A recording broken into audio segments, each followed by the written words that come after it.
कर्ण की वीर गति के पश्चात कौरव सेना का मनोबल टूट चुका था। शोक और निराशा के बादल हर योद्धा के मन में छा गए।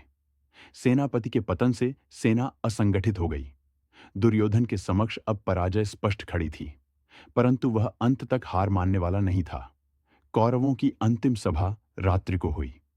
दुर्योधन ने घायल शल्य, कृपाचार्य और अश्वत्थामा को बुलाया।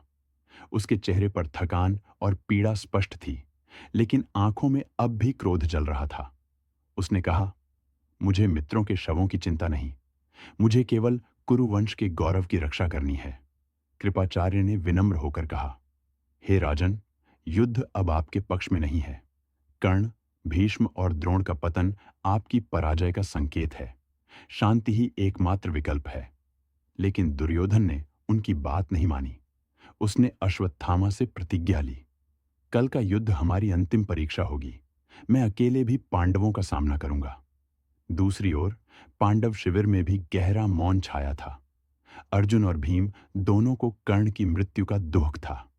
श्री कृष्ण ने कहा, कर्ण एक महायोद्धा था, परंतु अब युद्ध को समाप्त करना आवश्यक है।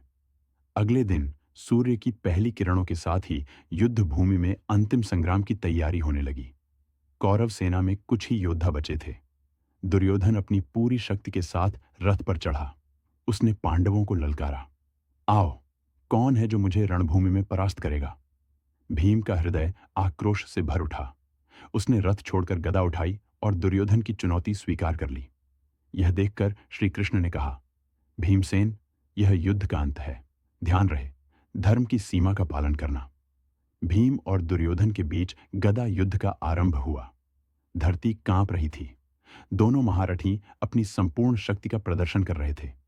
युद्ध कई घंटे तक चला।